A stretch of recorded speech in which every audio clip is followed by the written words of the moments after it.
오늘은 데살로니가 전서 강의 10번째 날입니다. 하나님의 말씀은 데살로니가 전서 5장 12절에서 15절까지 말씀입니다. 형제들아, 우리가 너희에게 구하노니 너희 가운데서 수고하고 주 안에서 너희를 다스리며 권하는 자들을 너희가 알고 그들의 역사로 말미암아 사랑 안에서 가장 귀히 여기며 너희끼리 화목하라. 또 형제들아, 너희를 권면하노니 게으른 자들을 권계하며 마음이 약한 자들을 격려하고 힘이 없는 자들을 붙들어 주며 모든 사람에게 오래 참으라. 삼가 누가 누구에게든지 악으로 악을 갚지 말게 하고 서로 대하든지 모든 사람을 대하든지 항상 선을 따르라. 아멘. 하나님의 말씀입니다. 우리는 예수님이 늘 우리와 함께 하시고 지금도 이 세상에서 자기 백성을 다스리고 계심을 믿습니다. 그 말은 곧 예수님은 하늘로 가셨지만 실제로는 세상에서 여전히 자기 백성을 간섭하시고 인도하신다는 뜻입니다. 물론 예수님의 그 일은 성령을 통해서 하십니다. 학생 때 교실에 선생님이 계시면 조용히 공부했고 선생님이 자리를 비우면 금방 여기저기 떠드는 학생들이 많았습니다. 혹시 우리의 신앙이 이런 모습이 아닐까요? 신자는 예수님의 재림을 믿지만 예수님이 떠나고 없는 이 세상을 마치 교실에 선생님이 없는 것처럼 자기 맘대로 살아가고 있지는 않습니까? 예수님의 재림을 기다린다고 하면서 세상에 예수님이 계시지 않는 것처럼 산다면 그 삶은 세상 사람들과 다를 바 없는 것입니다. 본문에서도 신자의 삶에 대해 말합니다. 종말에 대해서 궁금해하던 데살로니가 성도들에게 종말의 시대의 신자는 어떻게 사는 것인지, 어떤 것이 신자다움인지 바울이 말씀하고 있습니다. 종말의 시대를 살아가고 있는 여러분들은 신자의 삶에 대해 얼마나 마음을 두고 있습니까? 가령 본문에 보면 사도는 말씀으로 여러분들을 다스리고 권하는 사람들을 사랑 안에서 가장 귀히 여기라고 합니다. 그리고 서로 화목하라고 말합니다. 또 14절에 보면 게으른 자를 권계하며 마음이 약한 자들을 격려하고 힘이 없는 자들을 붙들어 주며 모든 사람에게 오래 참으라고 말합니다. 그리고 15절에서는 누구에게든지 악으로 악을 갚지 말게 하고 항상 선을 따르라고 합니다. 이것이 예수님의 오심을 기다리는 빛의 자녀들에게서 나타나야 할 삶이라는 것입니다. 12절, 13절 말씀입니다. 형제들아, 우리가 너희에게 구하노니 너희 가운데서 수고하고 주 안에서 너희를 다스리며 권하는 자들을 너희가 알고 그들의 역사로 말미암아 사랑 안에서 가장 귀히 여기며 너희끼리 화목하라. 여러분께 주 안에서 말씀을 가지고 다스리며 권하는 자를 누구라고 생각하십니까? 그것을 목사라고 한다면 목사는 여러분께 어떤 존재입니까? 목사와 신자는 말씀이 개입된 관계가 되어야 합니다.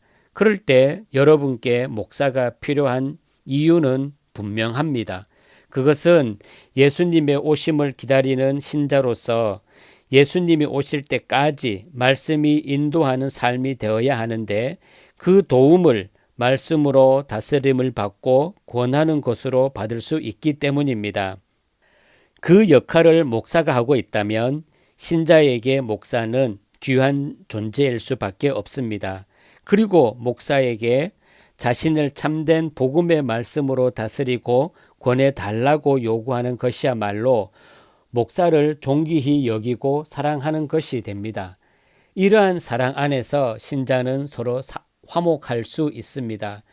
자신에게 득이 되는 것을 생각하고 따지는 것이 아니라 오직 말씀을 필요로 하기 때문에 말씀 안에서 자신의 모든 욕망이 내려진 채 예수 그리스도로 함께 교제할 수 있는 관계가 되는 것입니다.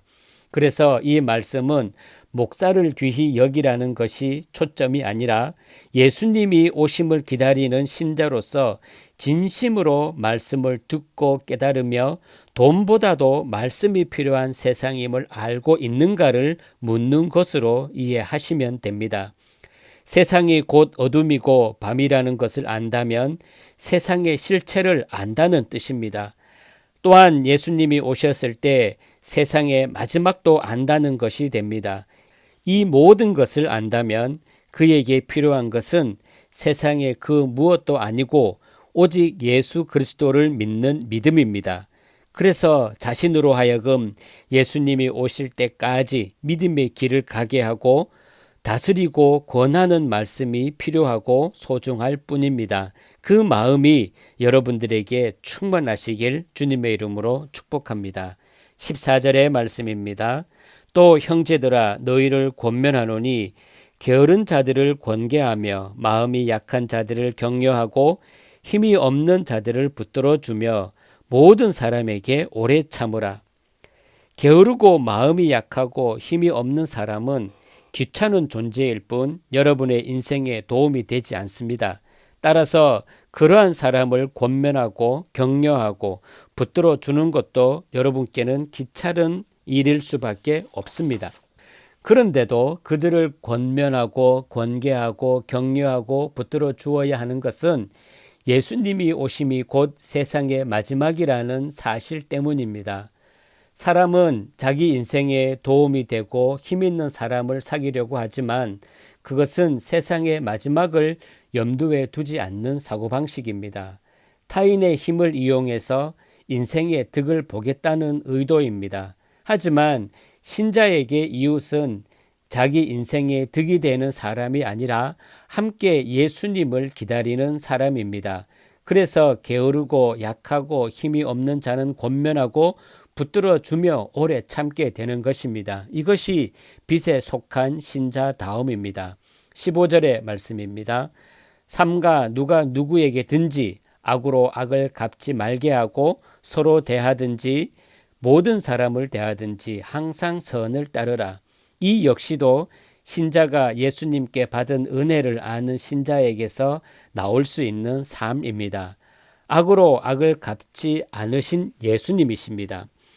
우리가 예수님께 행한 것은 악함밖에 없습니다. 그런데도 예수님은 우리를 악으로 악을 갚지 않으시고 사랑과 긍휼로 대하셨습니다. 이 예수님을 믿고 기다린 신자라면 그에게서 나올 것도 예수님과 동일하게 악으로 악을 갚지 않는 것입니다. 이것이 신자가 따라야 할 선입니다. 결국 이 말씀의 의미는 예수님이 우리에게 주신 것을 내어놓으며 살라는 것입니다. 예수님이 하늘로 가시면서 우리에게 맡기신 것이 있습니다. 그것은 긍휼이고 사랑이며 오래 참으심입니다. 또한 게으르고 연약한 우리를 붙드시고 권하신 은총입니다. 이제 우리 인생의 나그네 길에서 남은 과제는 예수님이 오실 때까지 예수님이 주신 것을 내어놓는 삶을 사는 것입니다. 하지만 예수님이 주신 것을 감추어 두고 오직 나 자신을 위해서 제멋대로 산다면 그것은 주인의 소유가 되는 것을 싫어해서 한 달란트도 땅에 묻어버린 종과 다를 바가 없는 것입니다. 세상은 자기에게 득이 되는 일을 하며 살지만 신자는 자신에게 득이 되는 길을 가는 것이 아니라 예수님의 오심을 기다리며 예수님의 뜻을 따라 사는 삶입니다.